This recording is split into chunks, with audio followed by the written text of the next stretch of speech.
तर छगन भुजबळांनी स्वपक्षातीलच नेते कृषीमंत्री माणिकराव कोकाटे यांच्यावर अप्रत्यक्षपणे निशाणा साधलाय।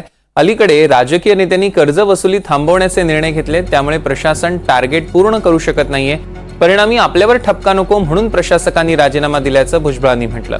काही दिवसांपूर्वीच कोकाटेंनी कर्ज वसुली थांबवण्याच्या सूचना दिल्या, त्यावर आता भुजबळांनी हे वक्तव्य केलंय।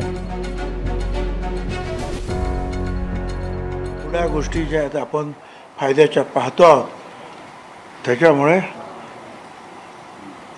लाखो शेतकऱ्यांचं नुकसान होणार आहे।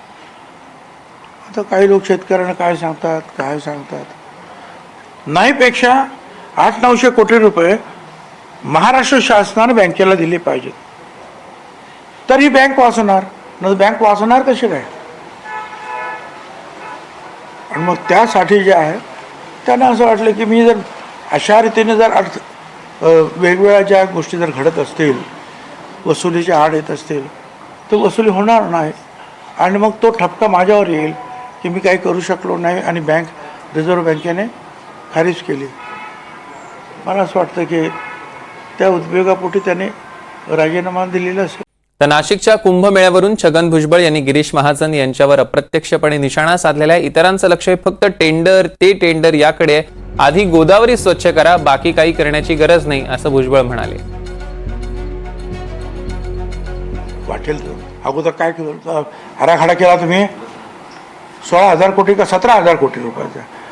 काय डोकं लावलं? 17,000 कोटी कोण देणार होते तुम्हाला? काही आपलं गोदावरी नदी स्वच्छ तर करा, एवढं एक जरी काम केलं ना या महानगरपालिकेने, सरकारनं, बस आपोआप चांगला होईल आमचा कुंभमेळा।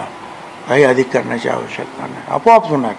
सगळे रस्ते झालेले आहेत, शिर्डीचा रस्ता झालेला आहे, त्र्यंबकेश्वरचा रस्ता झालेला आहे, घाट सगळे मजबूत व्यवस्थित तयार झालेले आहेत। काय जवळजवळ सगळी 80% कामं जी आहेत पाहिजे ती झाली। आता फक्त जे आहे नदीची साफसफाई आणि व्यवस्था हे महत्त्वाचं आहे, त्याच्यावर लक्ष द्यायला पाहिजे।